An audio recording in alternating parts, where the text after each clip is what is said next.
You're listening to Go with Jamarlin Martin. We have a go hard or go home approach as we talk to the leading tech leaders, politicians, and influencers. Let's go.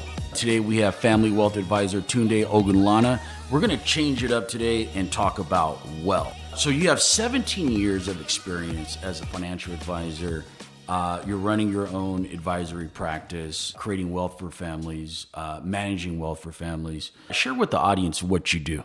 I'd like to say this. We help to create peace of mind in a nutshell. What that means for everybody is going to be different. And I don't mean to sound kind of cheesy or cliche with kind of a quick answer like that. But the reality is what I've learned over my career is that money is psychological.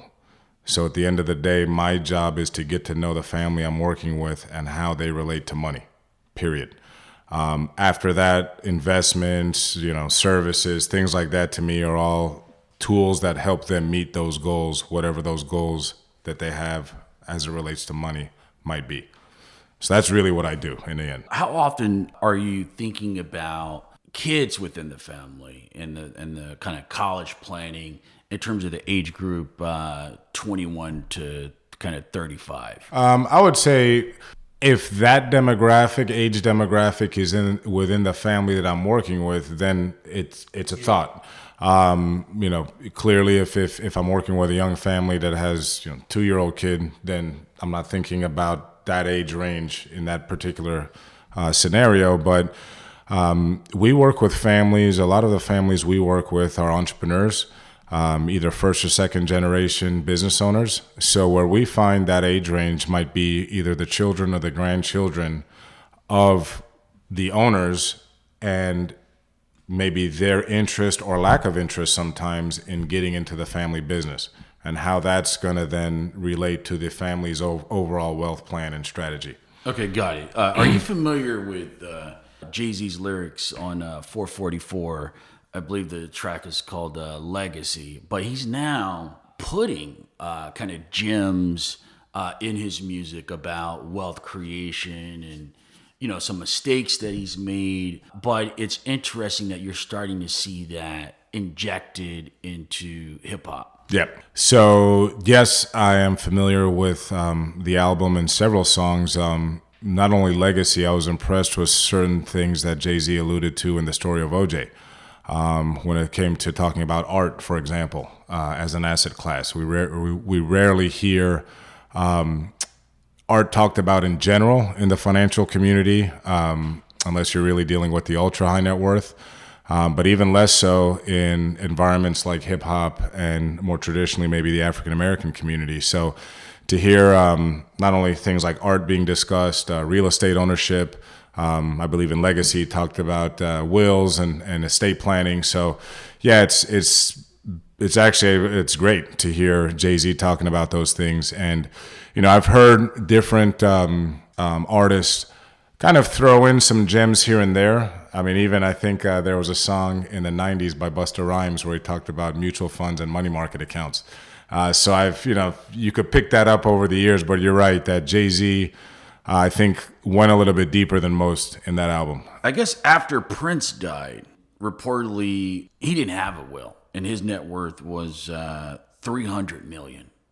Estimated net worth was $300 million. And so Snoop Dogg comes out, who I'm a big fan of. He comes out after Prince died, and he says, "I don't give a fuck when I'm dead." And he says he doesn't have a will.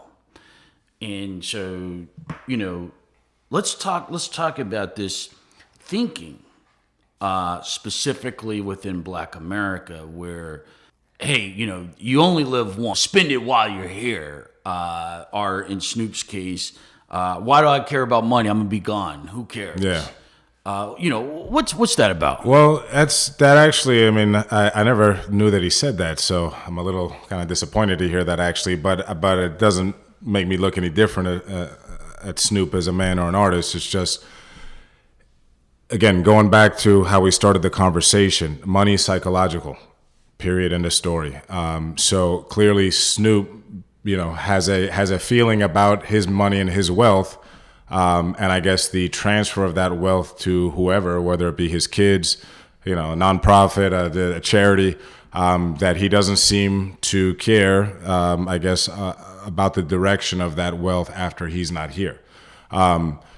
That's his prerogative. Like I said, I'm a little disappointed to hear that. But I think to the bigger picture, from my experience in the business, there are cultural nuances about wealth. And it's not just African Americans, it's not white Americans, it's every group. And I think living in South Florida, and I would say even more so for the purpose of this conversation, working in this industry in South Florida has been very interesting for me as someone that, born and grew up in Washington, D.C., more of a traditional American environment, to now we have a true multicultural environment in South Florida. Looking at a culture like a lot of the Latin American cultures from South America. Early in my career, when I dealt with people from that region of the world, there was a high mistrust of insurance. And part of it, when you got down to it, it wasn't about insurance or not trusting the insurance company. It was really about the idea people didn't want to talk about their death in that culture and deal with that conversation specifically. I've dealt with other cultures where they feel like things like life insurance is someone profiting off your death. So they didn't want to talk about or deal with life insurance in that type of way. And the interesting thing is, like everything else, those cultures come to the United States. But in the United States, we have a legal financial framework that I wouldn't say requires certain tools like life insurance or trusts or wills, but life is a lot smoother, and death, I guess, is a lot smoother, if I can say that, if some of those things are applied. And so that's where the challenge becomes sometimes, is taking someone that has a certain mindset and trying to show them and educate them that, you may feel this way, but here's what your family is going to deal with regardless of whether you think, someone's profiting on your death or not. I'll give you an example. Years ago, we had a meeting with someone who had that mindset, and this is back when the estate tax limit was lower. And a real quick caveat for those that may not know, an estate tax is a tax at death when you die with a net worth or assets over a certain amount. Right now, as of last year, that amount was raised to $11 million per person. Prior to that, it was $5.6 million. When I started my career, it was at $1 million. So back then, 17 years ago, if you died with an estate over $1 million, basically the IRS at the time was going to tax anything over that amount at 55%. Certain tools like trust planning and life insurance can help one's family avoid those taxes after death. So trying to explain to someone why they need life insurance when they come to the conversation looking at it as if, someone's going to profit off their death. But as an advisor, you're trying to educate them and show them, look, it's not about profiting off your death. It's about the IRS wants tax money 9 months after your death. And if your family doesn't have liquidity from a life insurance policy, they may be forced to liquidate real estate, liquidate your business, maybe liquidate a stock portfolio when it's 2008 and market's down 40%. So that's where tools like life insurance can come into play. But culturally, some people don't, they need to be kind of brought to the table to see that. Are you looking for another great podcast? Check out Get a Grip on Life, a podcast interviewing entrepreneurs, social media influencers, content creators, stand-up comedians, industry insiders, and more. Join host Michael Colligan as he finds out what makes these people tick as everyone tries to get a grip on life. Be sure to visit getagriponlife.com for all of their previous episodes, links to social media channels, and more. Or subscribe wherever you listen to podcasts. Just search for Get a Grip on Life. All right, so let's go back to wills. Why would Snoop want to keep the courts out of this? In terms of, hey, I have to plan that, hey, if I get hit by a bus, I have a stroke or whatever. Why would Snoop want to keep the courts from managing the distribution of the fruit of his labor? So the first answer I'll give you is because he's Snoop, and I'm sure he wants to keep the courts out of everything. But that joke aside, that's a very good question. So I think I'll break that answer up in a couple pieces. You're right that a will by itself will go through the probate court, which is, a court system. One reason why someone like Snoop specifically, maybe more so than someone like me, for example, would care about not having his records going through the court is because everything in the court is public, in the probate court. So if he dies, correct. So people at Snoop's level, a lot of the high net worth folks out there just like confidentiality. They don't want people knowing what they had or what they didn't have, maybe, because maybe when he dies, maybe he won't be worth as much as we all thought, for example. Or maybe he's worth a lot more. So that's one reason why a lot of people don't want their stuff going through public record. Now, the way to get around that is by transferring the title of one's assets from an individual name. So from Snoop Dogg, I think his name's Calvin something, but Broadus, yeah. So from Calvin Broadus to the Calvin Broadus Revocable Living Trust, for example. Just that simple switch means that those assets now aren't owned by him at his death, meaning his social security number isn't going to be run through the probate court and them seeing all these assets. The assets are now owned by an entity, a trust, so almost like a corporation. So what happens is the probate court would almost see that Snoop Dogg is worth zero at death, and all the assets would be piled into his trust. And then his family and everyone else, or whoever the trust is left to, will know what's in that trust, but none of us will ever know. So that's one reason why I guess Snoop wouldn't want the courts. A lot of high net worth people just don't want that type of attention on their estate. And to their defense, I mean, there's a whole kind of shadow industry out there of people defrauding estates. They look in these probate courts around the country, and if they see an estate worth over X amount, they start throwing stuff at it. They'll throw a lawsuit at the estate to try and make money. They'll start, bringing up, that there were kids out here and there. So, a lot of high net worth people just don't want their families dealing with any of that. However, you have to have a will as part of the trust component. And I'll just keep going a little bit. The reason why one would always want a will anyway, even if you have a trust or don't have one, depending on if one is needed for that particular family, is because people only think of the will as death. I'm dying, and here's a will to say who gets what. The important part of a will, or a will package, I should say, that is often overlooked is the living will.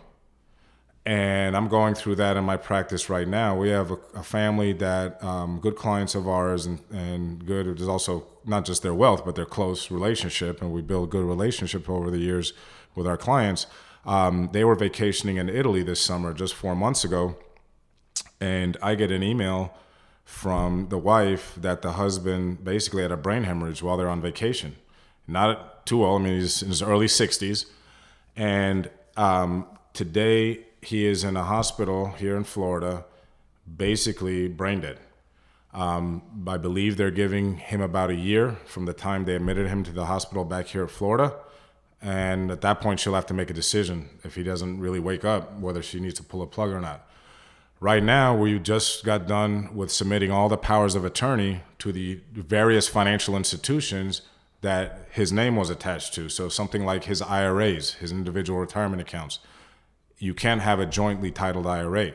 So for her to act on his behalf or to know what's going on in the IRA, we needed to send a power of attorney to the companies that have custody of the IRA. With relates to the life insurance contracts, for her to be able to access and talk to the insurance companies directly, we needed to send a power of attorney over there to them. So what happens is the living will is important because God forbid, let's say that happened to Snoop Dogg, whether he had a stroke or whether, the guy's obviously travels a lot and is all over the place. God forbid he's in a plane crash or a car crash, but he didn't die, but he's incapacitated. I'm sure he's got such a big estate that someone needs to be able to have access to manage that.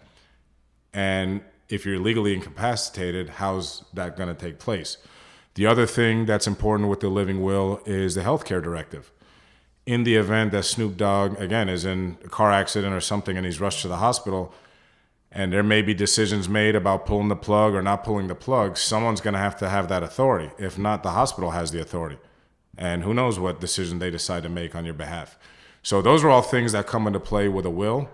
It's not just the assumption of I'm going to die and this is... It just sounds like that the message is you want to plan ahead, because when you pass on, you want to leave your family a guide in terms of direction on how you would want your legacy distributed and handled. You know, with most things in life, if you don't plan, it increases dramatically the risk profile for your family, for your kids, where all this stuff was not thought about. Now everyone is scrambling and, you know, trying to figure out what's what, and I should, you know, I'm owed this. And when you don't leave a will, how can that create stress on the family? There's a lot of ways, probably too many for us to get through just on the podcast here, but I would say that the probably the first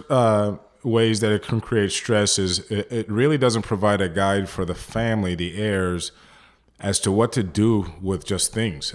So what happens is things just build up in families over time, and we never really know who wants what. Like, for example, we have 3 kids, my wife and I. You know, let's say we have a painting on the wall, we've got some books I read, all that. You know, one of my kids might really just like one of those items more than another because of just how it made them feel when they were young, growing up, so on and so forth. So if I don't have everything documented when I pass away as to who I think should get what and who gets this piece of jewelry and mom's wedding ring and all this kind of stuff, there's just a chance that they could just start fighting over it. And we've seen that a lot. You know, the painting on the wall, the vase, the family heirlooms. Those are actually the things a lot of times that cause brothers and sisters not to talk, more so than, you know, bank accounts and investment accounts, because those are the things that are really emotional. And those are so that's part of, you know, I guess the issue that can come up with not leaving a will is that it can leave a vacuum as to instruction as to who gets what. And what I often tell our clients is, by leaving the direction in writing through will or trust planning, it doesn't mean that someone's not going to be upset about maybe being left out or being left out over a certain amount or so on, and whatever they feel their grievance is. What it does is it just helps everyone else continue to move on, because at least one thing they can't do is bicker and fight and gum up the works. If you and I were brothers, let's say, and our parents passed, and you know, they decided to leave you 90% of their estate and me 10%, I could be mad all day, but I can't really stop the legal process of you getting that 90 and me getting that 10. What happens if they didn't leave anything? Now you and I can actually start having a fight in court about who gets what. Is it a fair statement to say that, hey, the difference of folks without a will and folks with the will is that folks without a will, they're letting judges and the laws decide how their legacy is distributed. But the person with the will who has thought this through, they allow themselves Correct. to guide the distribution of their legacy. That's 100%. And that's just, 100% correct. It's really, and you're right, it's about empowering yourself, really, and to make those decisions that'll affect your family when you're not here. One thing to say, because you made a very good point about the judges in the system. You know, we often see this and advise on this in blended families. So I'll just give you, you know, a quick example. Let's say that, you know, husband and wife they have kids from 2 different marriages. And let's say, you know, they have one child together. Well, I'll pick on myself. If I was the father in that example and I had 2 kids from a prior marriage, and I had 1 child with my current wife, for example, with no trust or will planning, the court will, at least in Florida, will do what's called per stirpes. They'll just look at my immediate lineal descendants and just go a third, a third, a third. I may not have wanted it that way, not because I don't love all 3 of my kids, but let's say my ex-wife, who I had the first 2 kids with, you know, married... has a lot of resources. Yeah, maybe she married a business mogul or, you know, an NBA player, someone that they're doing okay financially. And let's say I'm, you know, a regular guy making $50,000 a year, my wife's making $50,000.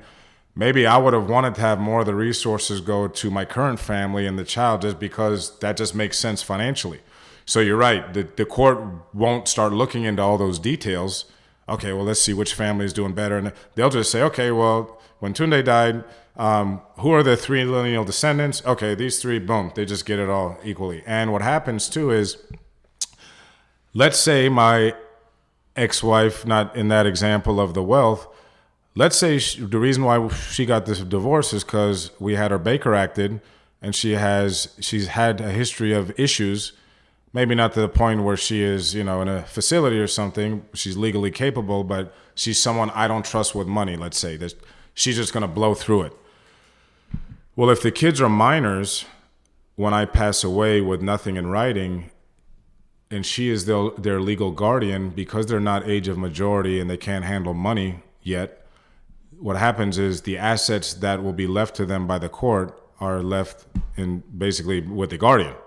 So what happens is, if my goal was not to have my ex-wife have her hands on my assets because I don't trust that she's going to do the right thing with the money. I mean, let's say she had a drug problem. I mean, this is the real life stuff that we see, and no matter what the wealth of the family is, there's drugs, something like drug issues happen, in high net worth as well as low net worth families. But if she were to have those kind of issues, again, if they're not documented in the court and all that, the judge is not going to know that, and the judge will say, okay, well, these two kids belong, so 66% of Tunde's estate is going to go to these two kids. Oh, and the guardian is his ex-wife. That's great. And then everyone moves on. Maybe I wanted that money to be there for future education costs, maybe a down payment for the house, and then next thing you know, in a year or two, the money's squandered. So that's another risk that can happen in the event that we don't have anything in writing and the courts are making the decisions. Okay, let's talk about student debt. I believe, and many other folks believe, this is a big bubble. As you know, tuition is skyrocketing across the country, but wages are not keeping up. Robots and automation, of course, is going to put more pressure in the future in terms of that gap. How should folks be thinking about changing culturally, are thinking about the value and the ROI from a college degree, meaning that the economics have dramatically changed, but in a lot of cases, the thinking has not. I think we, meaning you and I specifically, because we're right around the same age, I think we're kind of that last generation that we were able to kind of go to school and all that if you had to take out student loans, it was still a decent, maybe you had $20,000 in debt when you came out, that type of thing. It's amazing now. I work with, if I work with someone in their mid-30s that is either a medical doctor or a lawyer, I mean, I'm looking at literally $150,000 to $300,000 in student debt. And what I realized is, it's a massive drag on someone's life. It's also an economic drag because these are all people that in prior generations, that's the perfect age where you're buying houses, you're kind of starting to really spend money. And unfortunately, a lot of these professionals that have those advanced degrees aren't able to, I guess their money isn't circulating around the economy like it should be. It's going off to pay this massive debt. So you're right about the potential for a bubble. You're right about, what does it mean? I've thought about that when I looked at recently a chiropractor who we recently onboarded, who has over $300,000 in student debt and is 36 years old. I thought about it and I was thinking, what is that degree really worth, to your point? Could you have made the similar income as a chiropractor not taking that on that kind of debt? And that's why there's no perfect answer, because I'm not going to sit here and tell people not to go to school. But I do agree that we're probably around some inflection point where people really need to start looking and saying, is it worth me paying $100,000 for an MBA?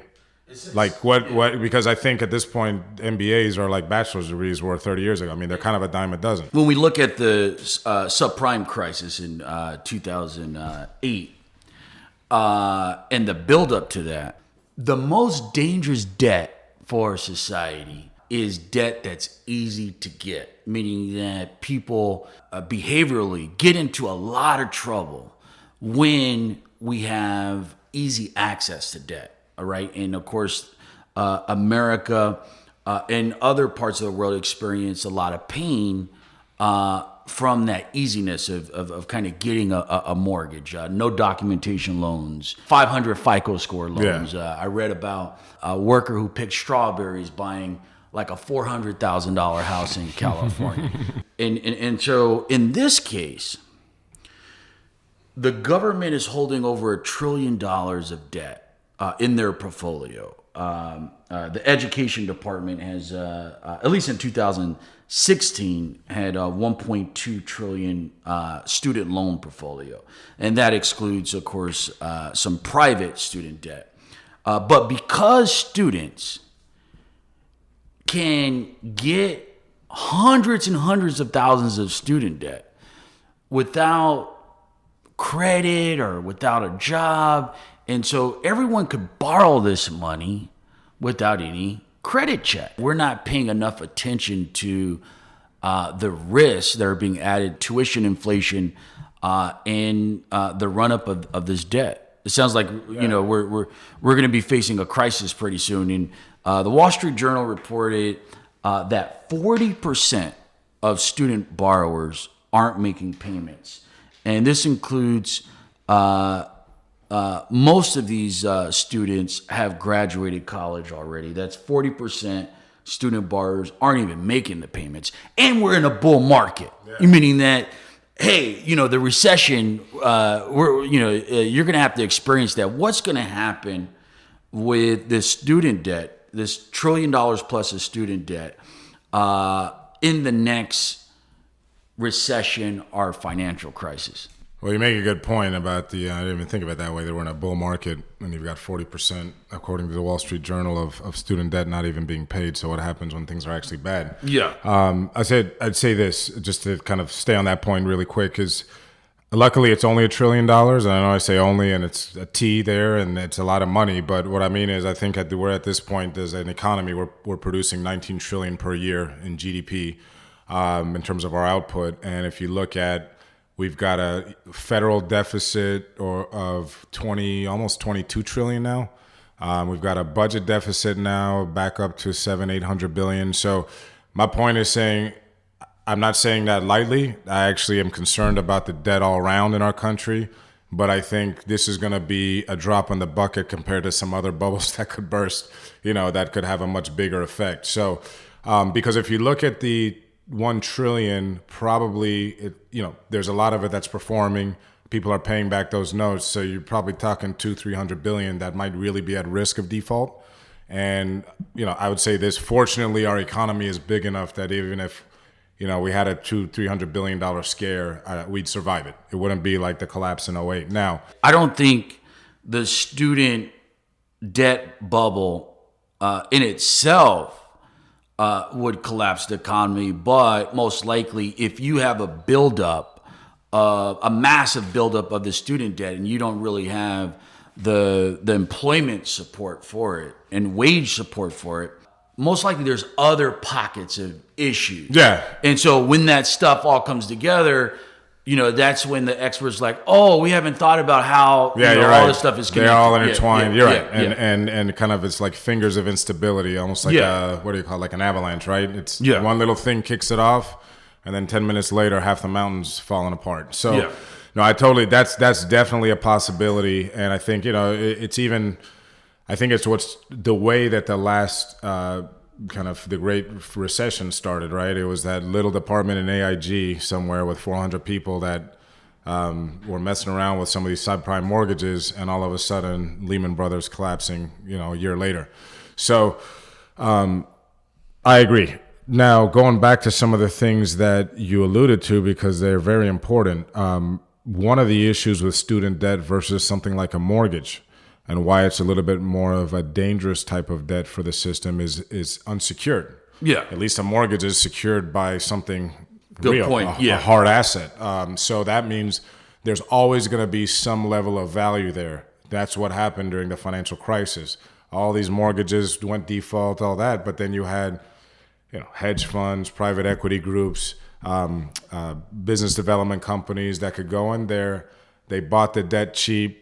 They were able to go and fix up buildings and fix up homes, And eventually the system starts correcting itself because there's still value there. And people start moving back into homes and buildings, and wealth starts getting created again. The problem with a student loan is if I default on a student loan, whoever lent me the money really has nothing to gain from it. They're not taking back a piece of property that can then be resold.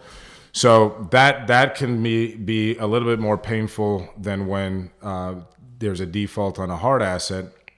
But a lot of this, and you make a great point in the way you led it into about debt being easy and cheap.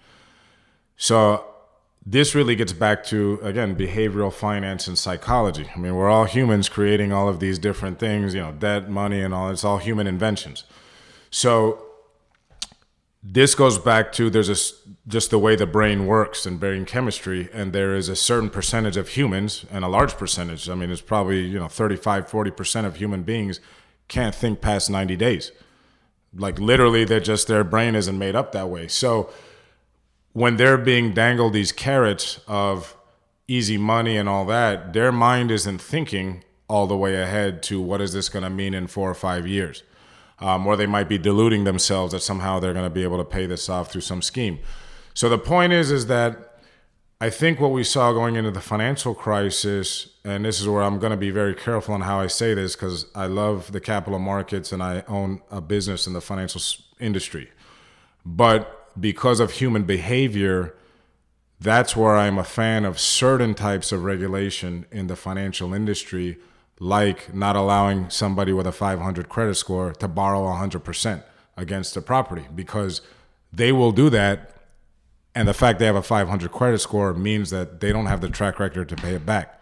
So in order to keep the system solvent and functioning well without these massive booms and busts all the time, that's where we should continue to promote an environment where people that are responsible have access to credit.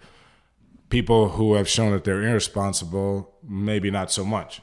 And that can only be done if you have a regulatory system for the financial industry that can look out for those kind of risks. But how does that relate to the student debt bubble, though?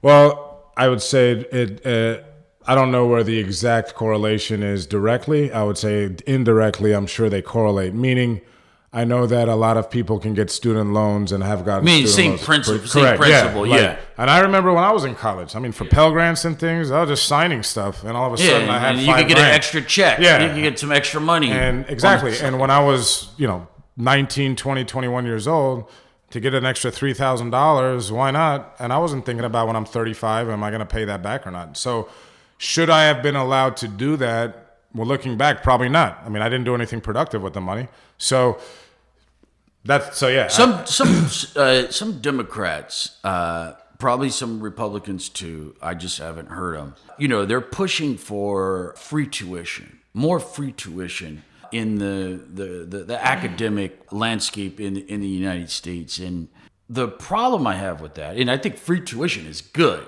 In theory, free tuition is great. If people can get a quality education and not be loaded with a lot of debt, that's great. But knowing American culture, how many students, if you give them the option to go to a free in-state university, get a quality education, but no, I don't want the Honda Accord education.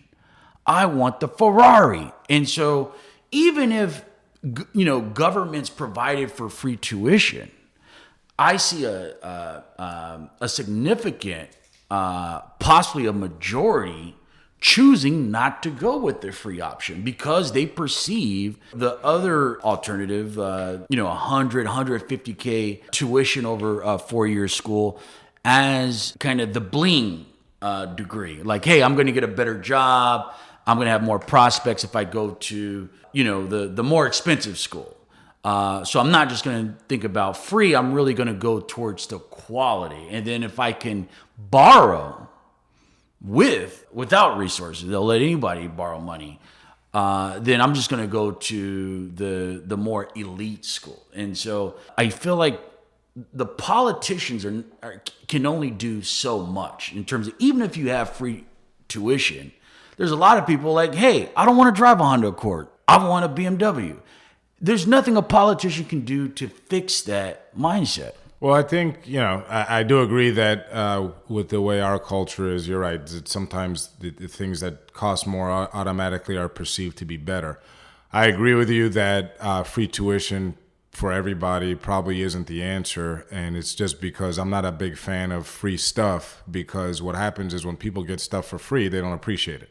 So my attitude would be more of, if everybody just got free tuition for secondary education, because I am a fan of public schools for, K through 12. I think that it's important for a society to have, most of its citizens literate and having a general knowledge of just basic stuff, that we all kind of are educated in a similar way, so we function similarly as a society. However, once you start getting to the university level, I just look back at myself when I was that age. I wasn't the best student. I wasn't the worst student. I was a regular kid that was not, totally as mature as I am now, of course, when I was 18, 19, 20. And I get the feeling that if I would just had a free university with nothing out of pocket, no cost to my mom, and no obligation of anything, I might have just, dropped out in the first semester. Because there's nothing really holding. I didn't have to earn anything and do anything to get it. So I think the idea of having some sort of commitment to a university. Now, what does that mean? That could be that you get a free tuition in terms of financially, but you need to serve in the military for 4 years after, or something like that, where, you're kind of paying back, whether it's paying back society through service or you're paying back through money. But the idea of just free college for everybody, I don't see that as a viable answer for educating, for accomplishing the educational goals of the country. The other thing I'll say is, kind of looking at this with the kind of start with the end in mind mentality. Like, what do we look? I would say, if I was a politician, I would say, look at it this way: what are we looking at from our society, right? Is it that important that we have everybody getting master's degrees in some, in liberal arts or whatever? Or is it important that we just have a population that is occupied, working and gainfully employed? Because I think something that our society and our culture, specifically as Americans, has moved away from in the last few decades, definitely my whole life, I've never really seen much of this. But other cultures, when I lived in Australia, they did this, and I know in other parts of Europe, they do this a lot, which is apprenticeships. I remember when I lived in Australia in the 90s, they had a system called the university system. Then they had a system called TAFE, which I can't remember what it stands for. But TAFE was basically electricians, plumbers, auto mechanics, like apprenticeships. And there was nothing wrong with that. And guys went and they did 2 to 4 years directly out of high school in those systems. And by the time they were 22, they had a plumber's license and they were earning money. And they earned great money. And I've learned since kind of coming back home to the U.S., going to college and all that, that our university system isn't for everyone. Not everyone wants to just sit in a classroom when they're 20 years old and have to learn about Voltaire and Shakespeare. Some guys are hands-on people and they just want to be under a car, under a hood, or they want to be servicing computers. Why not create a system where right out of high school, kids that don't want to go to college can at least go earn some sort of professional license or designation that they can still earn an income and a living. It's not just the higher income parents, where my mom, she didn't have a lot of money, but, she didn't want me to go to public school. She always pushed private school, and she was willing to come out of her pocket to make sure I go to a Christian private school. And I just think, it would be hard for politicians to do something about that. That's just how the people are thinking. Okay, so let's move to kind of younger professionals. They're out of college for a couple of years. Mm-hmm. Hey, I want to start building wealth. I have a job and I want to start building wealth. How should I think about prioritizing things like home ownership, owning stocks, owning bonds, paying for life insurance? How would you kind of think about prioritizing those things, out of college? The question about a house and all that depends how young someone is, but I guess let's say out of 20, college. Let's say 24 to 30. Okay, because I would say things like the home ownership side and all that. I would almost lean more towards again, where do you see yourself over the next 5 to 10 years in terms of your career, but also geography? Because one thing that we know is that people that are out of college, and I'll say prior to 30 years old, tend to move a bit. So sometimes I would say don't get bogged down with a house just because you don't want to buy a house and then in 2 years the best opportunity comes for your career and you have to move 3 states away. Because it just, having the overhead and the burden of a house and having to sell it and maybe the market stuff, that might create more headaches than you intended. If one knows that they're going to stay in their city for a long period of time or maybe they're having a family at a young age and they're already settling down in that way, then maybe home ownership maybe makes sense at that age. Okay, so let's say, hey, I plan to stay in this city for 3 or 4 years. I'm trying to reconcile that with a lot of smart parents. What they'll do is, hey, why would I pay all the money to the dormitory or for you to rent over 4 years?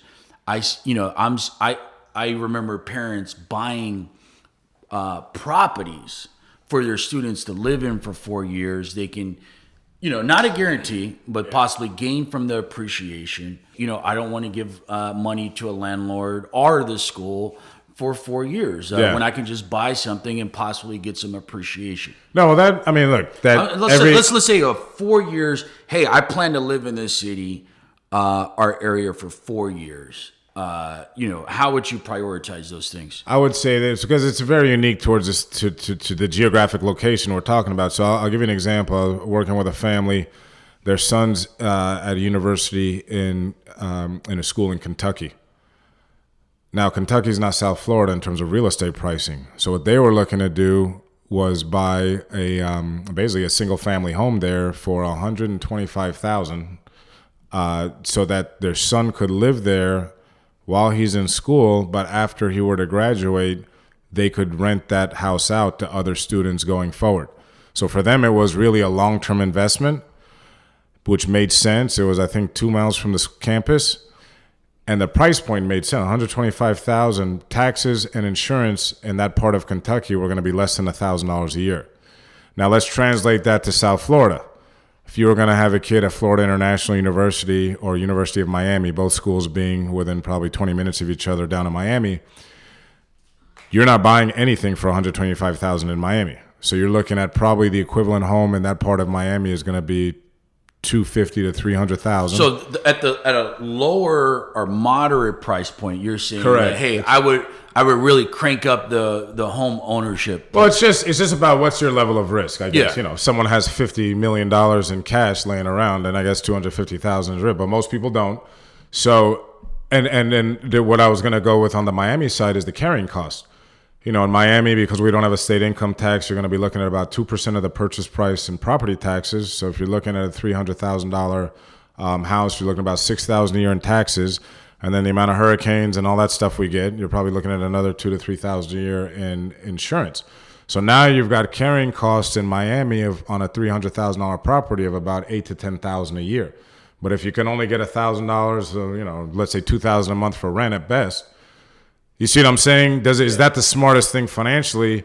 Whereas if you can get $1,000 a month in rent from the house in Kentucky, and you're able to pay cash, and you've got just $1,000 a year in carrying costs, that makes sense. But if home ownership is within the range, you do believe it should be at the top of the list. Owning an asset is always preferable to renting the asset. And let me say this. So I've been reading from the Silicon Valley entrepreneur investment set. They're smarter than anybody else. Some of these people, what they're saying is, look, home ownership is for losers. When you calculate the taxes, the maintenance, the fees, you're better off putting your money in a diversified stock portfolio. And I can show you the past returns and prove to you that when you factor in the taxes of real estate, the cost, and everything, you're better off putting your money in the stock market. And let me finish. And to me, that is ridiculous. Before or a little bit after the financial crisis, if you had invested in the stock market, you were looking at dead money, meaning that there was a period where your returns were flat over a 10-year period, right? And one, I think you want to have both, but one underappreciated point about real estate that these Silicon Valley folks who are suggesting this is one underappreciated point with real estate is it's a saving mechanism, meaning that if you're sending a check against your mortgage, obviously a big piece of that is going towards interest. But if you're paying your mortgage every month, right, you're paying down some principal, right? You put a down payment on a home, that equity is in the home. So it's a saving mechanism.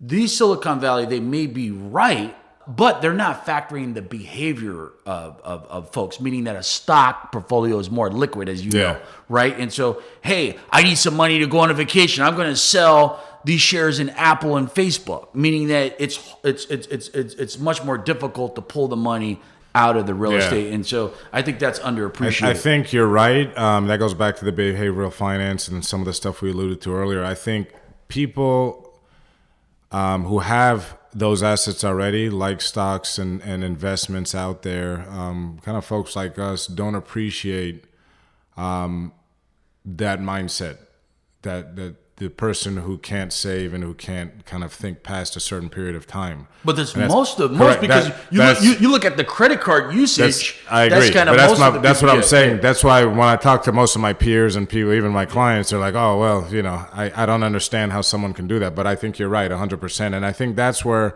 when I hear this type of thing, like you're saying, the Silicon Valley guys' advice and all this, I think what they're doing is they're projecting their own self and trying to say that everybody should just be like that, because you're right. Maybe that's great for that person in Silicon Valley that is earning, a certain amount of income. You also have property values in San Francisco and the Silicon Valley area that are astronomically higher than most of the country. I mean, going back to my example of Kentucky, that is a very affordable area to live, and it doesn't have high carrying costs. So, and to your point about the stock market, I think a lot of us give ourselves too much credit for being smart when really we're lucky, because you alluded to something that was very important, which is timing. I remember that period because I remember looking at charts of the S&P 500 when the market was bottoming out in 2009, and I think the S&P at one point was equal to where it had been in 1997. Like, it was 12 years. Had you just bought the index, I'm not talking about reinvestment of dividends and all this stuff, but just point to point, 12 years, the market collapse was so bad that it went right back to where it was. So technically, if that's how you're looking at money and you had 12 years, you invested in 97, and let's say you were going to retire in 2009, well, technically that's bad timing. Doesn't mean the stock market's bad. It just means that it didn't work out for you. So the same thing could happen with real estate. And that's where I think that just a diversified approach to it all makes sense. But I do agree with you that for most of us in our society, owning a home, it's just been proven over again, is the number one way to build wealth. Because to your point, most people have a certain amount they can spend every month. And at least if the bulk of that's going to a mortgage or something that is going to create an asset for you, it makes a lot of sense. And that way, like you said, you can't just decide in 2 years you're going to sell a piece of your wall to go on a cruise. But you can decide, if you have $200,000 built up in your stock portfolio, that you are going to take out 10 grand to go on a cruise. Okay. So you're right. That is a difference. And can you talk about, and I think this relates to some of this stuff with this new money Silicon Valley crowd that's bashing real estate home ownership. And they're projecting on everybody, but just like you they projected don't compare Bitcoin. Returns on real estate versus the stock market, because we know that smart investors, they don't look at just the number return. Oh, it's a 50% return versus a 10%. Yeah. You're looking at the risk-adjusted return. Can you explain that to the audience? Well, and let me say this, because I know when we first got on this topic of kind of that younger crowd, the one thing I don't want to forget that I would recommend for everyone that is working right out of college is max out your 401k. Let's get back to that, and I'll explain why.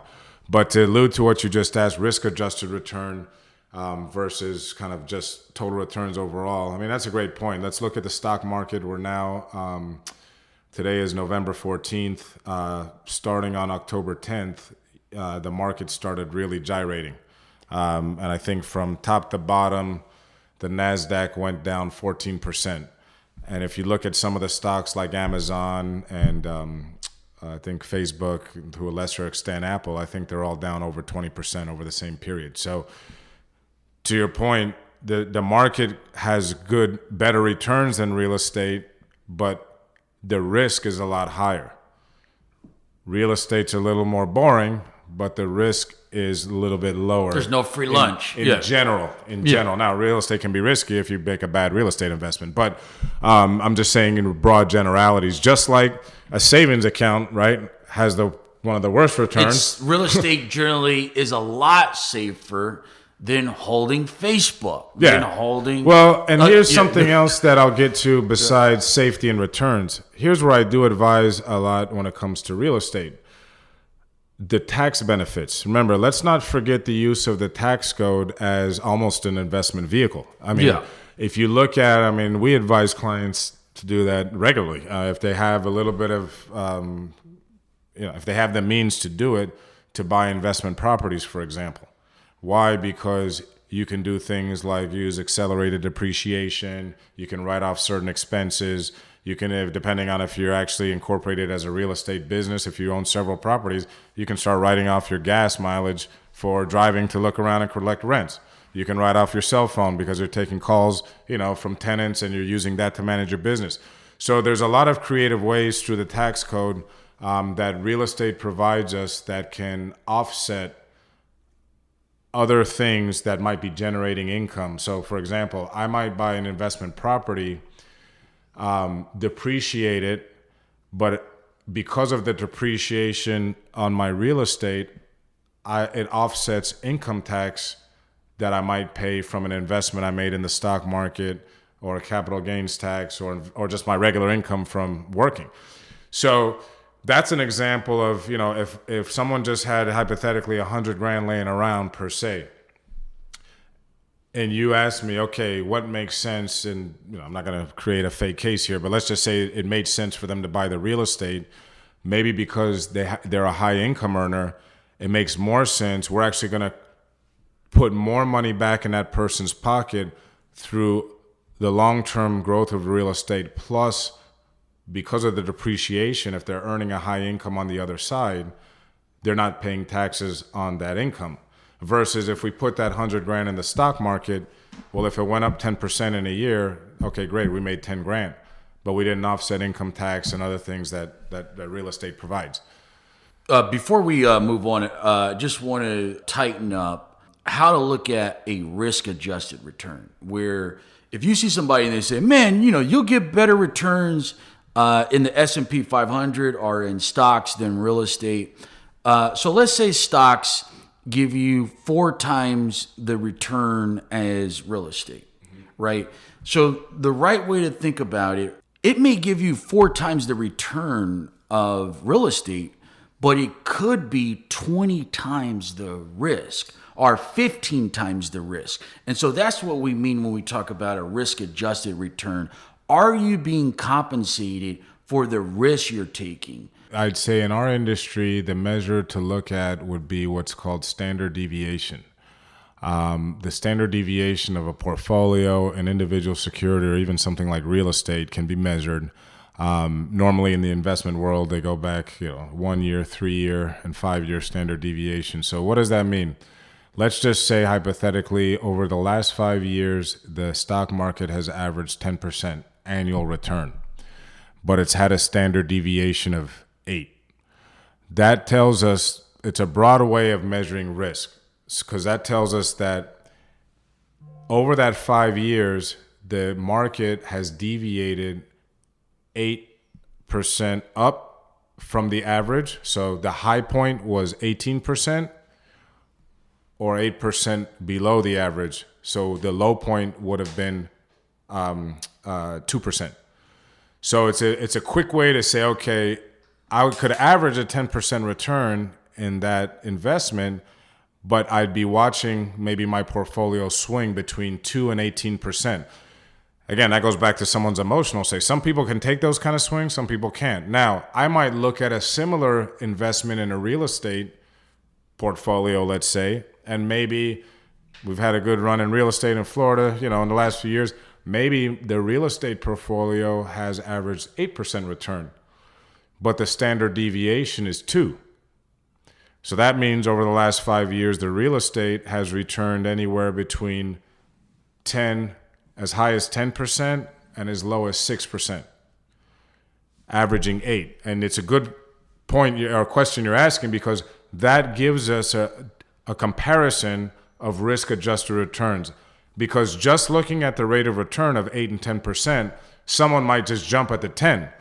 But once, someone like me sits down and explain, okay, this maybe has a better track record, but look at the experience it takes to get there, this large swings, that'll allow them to say, okay, well, maybe I'm comfortable with that. Maybe I'm better off with real estate because it's more of a tighter, narrower standard deviation. I can kind of predict a little bit more where I see things going. Also, I think liquidation and time frame are important in that discussion because, again, from my legal disclaimer, past results are no, predictor of future results. But let's assume that the next 5 years look exactly the same as the last 5 years in my example of the market having a 10% average return and an 8% standard deviation. Well, if you are sitting across from me and you were saying, Tunde, I want to invest this money, but I want to pull the money out to go buy a condo or something else in 2 years, that's where, again, we could look and say, I could say, okay, Jamarlin, I know that we think we can average 10% over the next 5 years, but knowing that we have these massive swings, you may have to be prepared that if you tell me in 2 years you need the money, it might be one of those negative standard deviation periods where, we're not making the return we thought we were going to make. We're making a 2 instead of a 10%. And that's where timing comes into play. Because if you told me, Tunde, I have 20 years to worry about this money and we can just invest in the market, that's when things like standard deviation and all that, they tighten over time and they become less of a concern the longer you have. I've heard this from quite a few folks, and they'll say that our people, African Americans, don't really have life insurance, in that we have, we're not thinking right about life insurance and the benefits. And there's a big disparity. But professors, Timothy Harris and Aaron Yellowitz, they came out with a study this year where when they adjusted for income and education, they said that African Americans have more life insurance, not less than whites. They said 2% more when they adjusted for those factors. Would you be surprised at that? Or were you with the consensus is that, hey, African Americans, we need to step up our game in terms of how we're thinking about life insurance. We don't have enough of it. I would say this. I'd say a bit of yes and no. So I'm not surprised when you adjust it for things like income and education, because I think that's just a human thing. Once you've got some means and you start getting educated, you realize the risks that are out there, and you have more to protect, more of a reason to protect those risks. So obviously, life insurance is a risk play. You're protecting against the risk of premature death. So that part doesn't surprise me. What I would say that that I am not surprised about, I guess, is not on a risk-adjusted return that African Americans own life insurance. Oh, no, sorry, not risk-adjusted, but not adjusted for those factors you mentioned. That African Americans have less life insurance. And again, without getting too kind of far in the weeds with some of this stuff, a lot of this just has to do with history. I saw this early in my career. I started my career in 2001. So at that point, someone that was 70 years old, maybe, or even 80 years old, was born in the 20s. So dealing with that generation and how they related to money was much different than dealing with someone maybe born in the 50s and 60s and later. And that's just because the history of our country, there were things like redlining. I know that African Americans weren't allowed up until probably the 1960s to own more than $10,000 of life insurance. So there are actual legal impediments that were promoted by the U.S. government. I mean, FHA promoted redlining in neighborhoods in America for decades. So the government was involved in kind of, hey, we don't want these people to get life insurance. The U.S. government. Well, I'm not shocked. It's just the way our country was. I mean, none of us should be surprised at any of this history. I mean, I guess fortunately for us, we're starting to get further removed from that. But I think that a lot of it, and we see this with a lot of things in our society, culture takes a long time to change. So you have a culture, I mean, let's really take it back, right? I mean, slavery ended in the 1865. You had Reconstruction for a couple decades. That went backwards in the South with Jim Crow. So what happens is you had a couple of generations of black people in this country that just were not allowed to participate in the system at all. So until the 60s, when legally the participation was allowed again. So that's why in our communities, you see huge disparities in terms of how money is approached based on, honestly, when people were born. The older generation doesn't have the exposure to financial literacy and other things that maybe someone who's 25 today does. It looks like this study that said that African Americans own more life insurance when you account for income and education, those factors. They say that more than 12% of African American males who reach age 50 die within 10 years, double the rate in the entire population. And so my understanding is that the life insurance companies, they can't factor in race. They've had a discriminatory history, and so the laws prevent them from using race as a variable, and they have to charge people the same rates, right? So it's highly regulated now because of the discrimination and racism in that industry. But when I read this and say that, hey, we die a lot faster, when you look at the race, we die a lot faster. It sounds like if the life insurance companies are forced to price this stuff the same, that we actually have an advantage, meaning that we may be getting hidden advantage, a big hidden advantage when we buy our policies, because statistically show that we die a lot faster, but they cannot use that in their risk models because of the past discrimination. Well, that's an interesting way to look at it. I never thought of it that way. I think that because I think in our, unfortunately in our country, we tend to draw things so much just on like literally color lines, like race. Again, living in South Florida has been an interesting experience because if you look at it, I was always just kind of exposed to, African American as a black Americans in a sense, but living in South Florida now for 20 years, I've learned, that there's Haitians and Jamaicans and people from Brazil that are black and so on and so forth. So do they die at the same rate as African Americans after 50? I don't think so. I think a lot of it goes back to lifestyle, socioeconomic status, and the ability of access to good food and good medical care, honestly. So is that something that an insurance company, is it really a racial thing, or is it, again, more of a socioeconomic thing in our country that unfortunately just kind of the way that our country just is, for a fact, is that more people that are on the bottom end of that socioeconomic ladder statistically have been, unfortunately, African Americans. So it might be reflected in those statistics. But from an actual genetic is what I'm getting at. Like if you look at someone's DNA in their bloodstream, and that's where the life insurance companies, they remember they're doing a blood and urine test. I don't think it's DNA, but no, I don't either. That's kind of my point. I'm just saying, like, hey, you guys like to eat soul food. You guys, I mean, you make a good point. You guys have a lot of stresses in the society.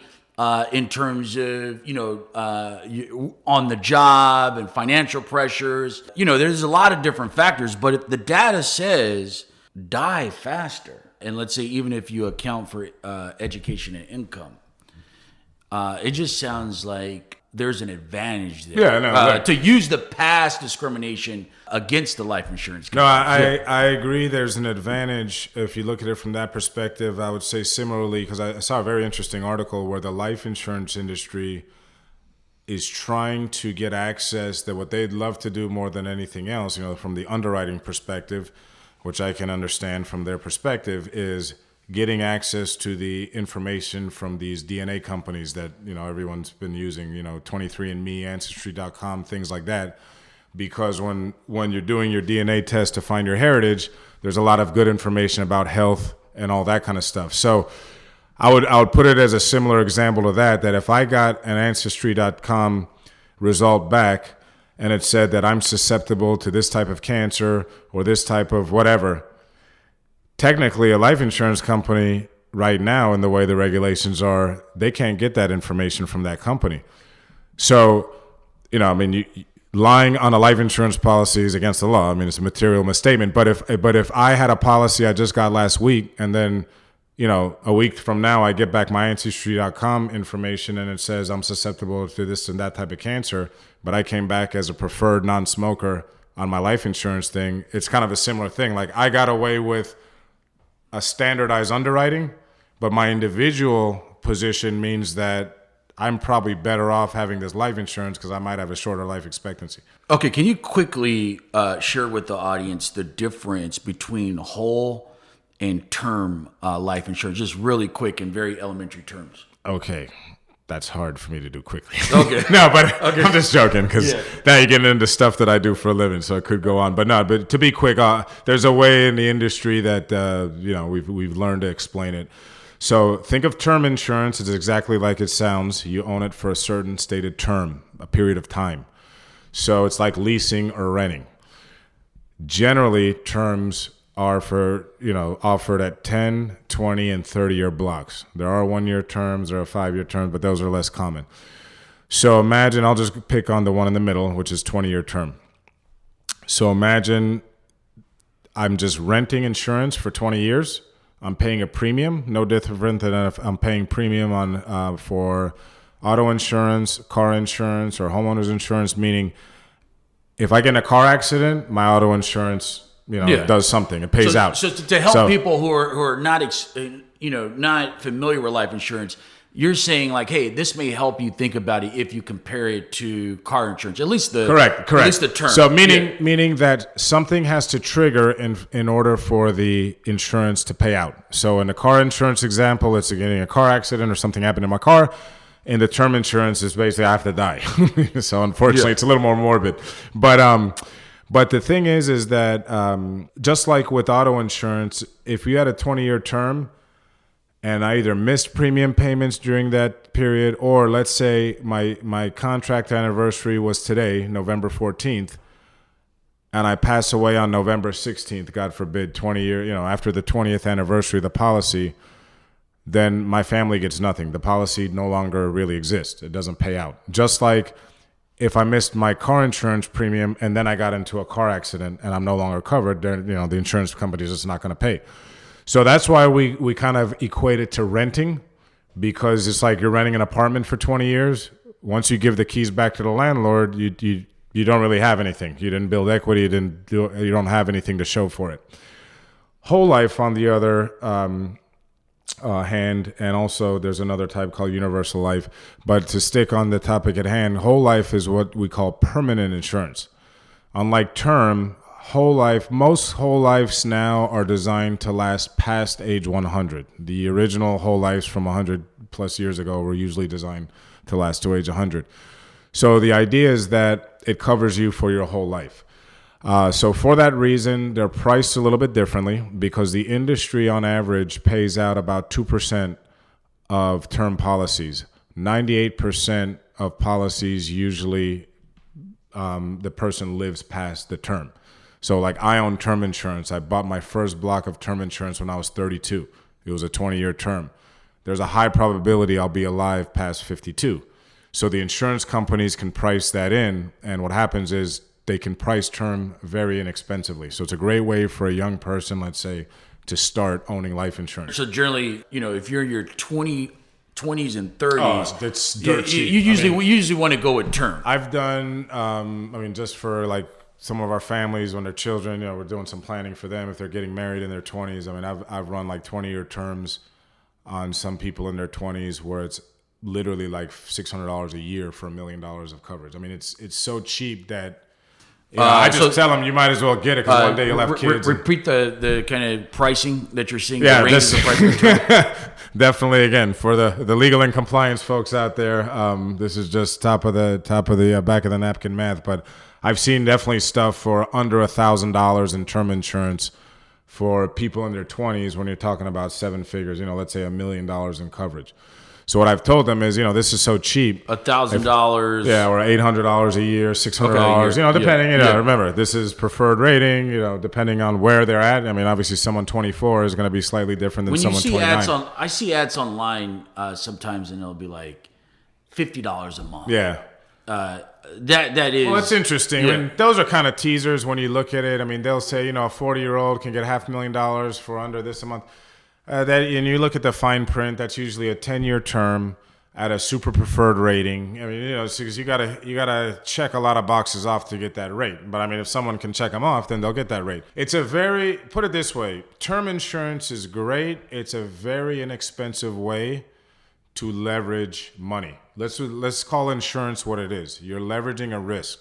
Again, if I want to get car insurance, I'm leveraging the risk that if I total my car for a little bit of premium, I can now get the value and have a whole new car.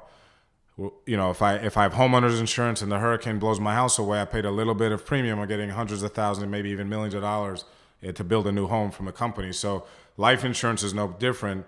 I'm paying a little bit in premium that in the event I pass away, my family or whoever I wanted to leave as a beneficiary gets this boatload of money. How fucked up is this person's priorities if they have an iPhone XS that costs over $1,000 and they have a BMW but no life insurance?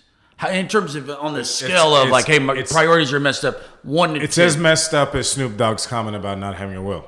How messed up is it for a guy that's clearly, worth probably 8 or 9 figures at least to not have a will that would cost him probably less than $20,000 with the right law firm?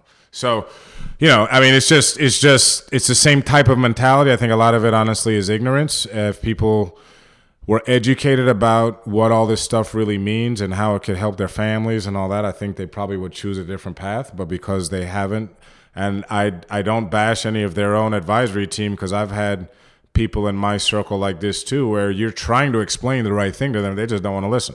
They're just not in a place at that moment in life. But let's finish off real quick on the whole life side. I don't want to forget that, because just the main difference on whole life being permanent insurance is there's also a cash value component. So there's I'll give you an example. I showed a 39-year-old yesterday. That's why this is fresh in my head. With one insurance company at a preferred rating for $2 million of 20-year term, it was going to cost $1,700 a year. But for $300,000 at the same preferred rating of whole life insurance, it was going to be $10,000 a year in premium. Now, that's a huge difference. And someone would say, well, why would you spend 10 grand on a $300,000 of death benefit when you can buy $2 million for $1,700?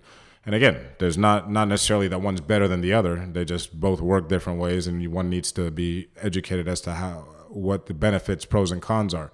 Clearly, if it's someone that's just on a certain type of budget and their main goal is protecting their family the best they can, term makes all the sense in the world in that example.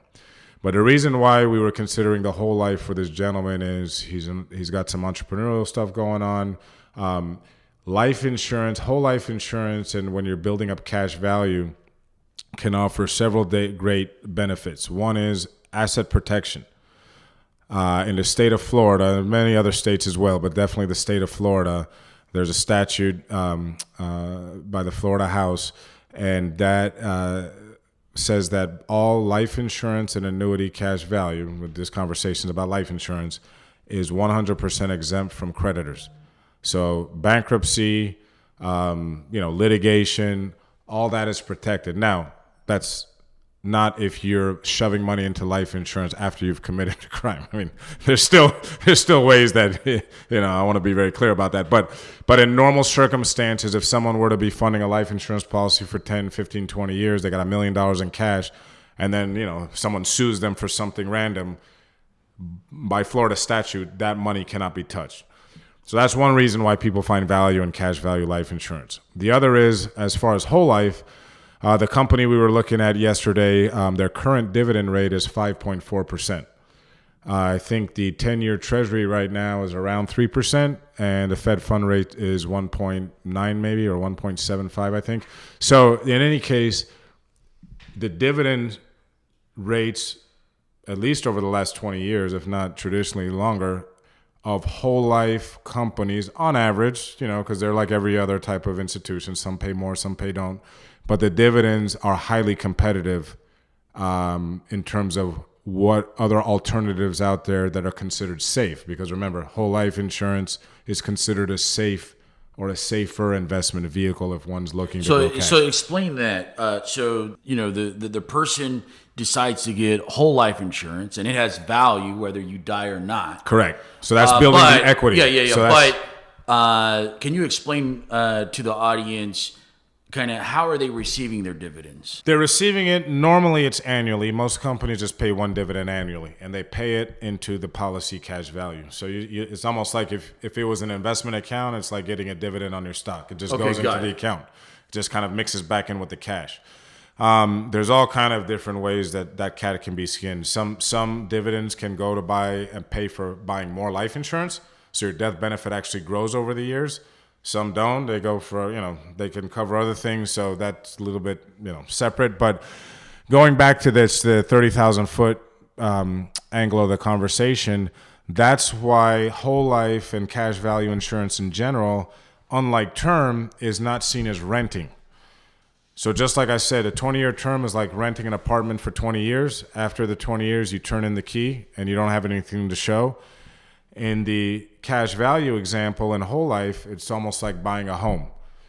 You're building equity. That's the cash value. So in 20 years, you may be able to stop paying the premiums, but you've got a bucket of money basically in that policy. And the reason why you may be able to stop paying the premiums if the policy is designed the right way is because the dividends are large enough to cover the annual cost of insurance inside the policy, so you no longer have to pay out of pocket. Okay, got it. So if I understand you correctly, whole life insurance is going to weave together asset protection, investment, savings, life insurance, all in one. And so there's a couple more areas that I'll add in there.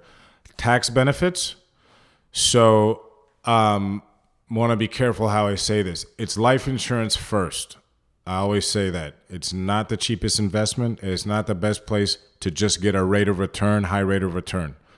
You're never going to get 30% a year in a life insurance policy. It's going to be nice and boring, like the tortoise, not the hare. Now, what it can create is similar to a Roth IRA. That's why I want to be very careful how I'm explaining this. You put money into a life insurance policy after tax. The money grows tax deferred. So you're not paying under normal circumstances, because there is a way that a life insurance policy can be taxable. It's called a modified endowment contract, but that's now starting to get too much into the weeds. So under normal circumstances, you're not paying taxes on those dividends as your funds grow. So for example, and that's why a lot of high net worth people like life insurance as an asset class, because I have clients that have 7 figures in cash value in their life insurance policies. And what happens is, let's say you have $2 million in cash value in a whole life policy and you're going to earn 6% as a dividend this year. Well, that's $120,000 in dividend income. The top tax bracket is 37%.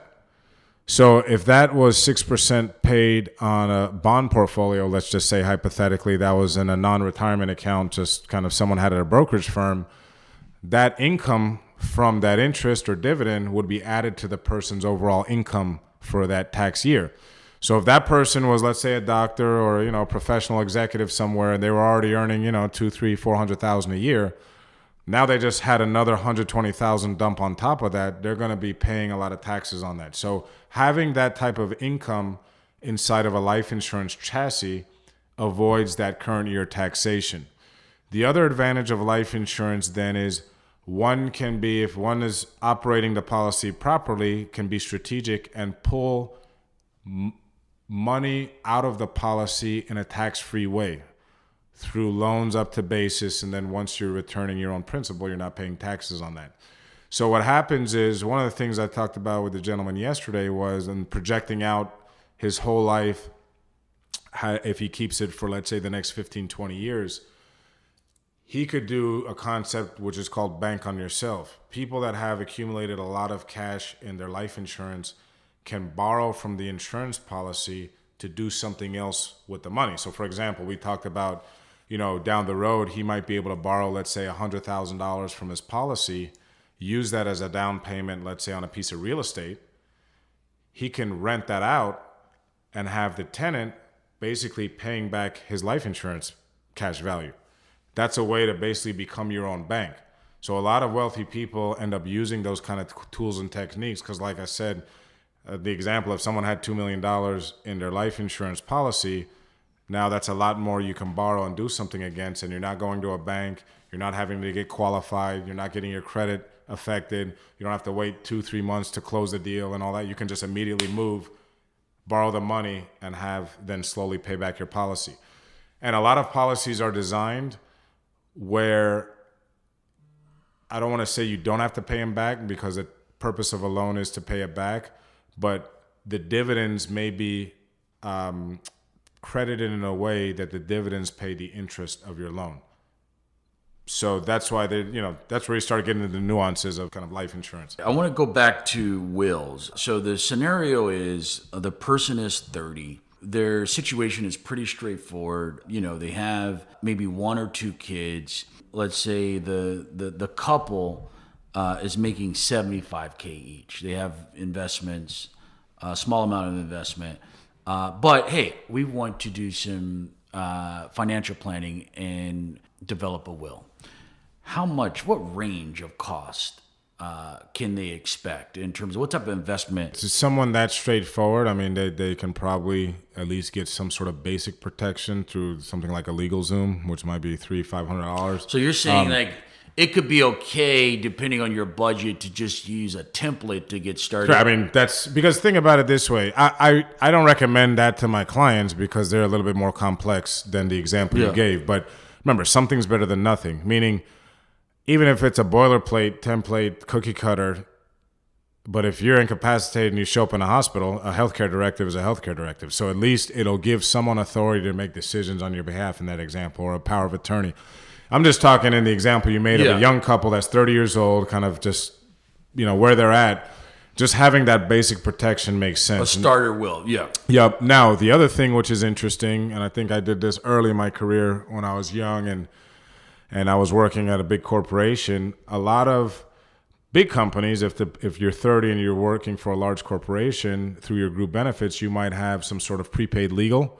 So what happens is, I remember in my example, I think they paid up to $500 or something, the group benefit, towards a local attorney that was part of the prepaid legal network for me to go get the will done. And I think they just did it for that price. So it didn't cost me anything out of pocket. So for young people that are in a big company that might have prepaid legal, that's something else to look at. But now, if you're looking at generally going to an attorney to do this, a private attorney or an attorney at a law firm, and I would say this for where we are in South Florida. I'm not, I know the pricing can be different in different areas of the country. But in South Florida, for that type of client, you're probably looking at anywhere from maybe $1,000 to $2,500 for just a basic wills. You start adding trust in there, you might add an extra $1,000. So now you're maybe looking between $2,000 and $3,500 for that type of work. And I highly recommend people sitting with an estate planning attorney, though, to do this. Don't be cheap. I've seen too many bad examples of people being cheap and it costing their families a lot more than what they would have spent on the attorneys. And also make sure that one goes to an estate planning attorney. Not my cousin who's a real estate lawyer and who's going to do our wills on the side because they're a lawyer, or not my auntie who's, a contract lawyer who does insurance defense. And now because she's a lawyer, she's going to do our wills. There's always holes in that. You want somebody that does specialize. Yeah, estate planning. That's just like, I don't want my estate planning attorney showing up to my real estate closing. I want a real estate attorney showing up for that. If someone wants to contact you about your advisory practice, how can they reach you? Best way is our email. I'd say our office line is 954-453-7919, and our receptionist will direct traffic from there. But our website is www.axialfamilyadvisors.com, AXIAL, Family Advisors, ending in ORS, .com, axialfamilyadvisors.com, and we have all our contact information there. Yeah, I want to thank Tunde for coming on the show and Definitely. dropping knowledge. Thank you guys. This Appreciate is great. it. Let's go. Appreciate it. Thanks, everybody, for listening to Go. You could check me out at Jamarlin Martin on Twitter, and also come check us out at Moguldom.com. That's Moguldom.com. Be sure to subscribe to our daily newsletter. You can get the latest information on crypto, tech, economic empowerment, and politics. Let's go.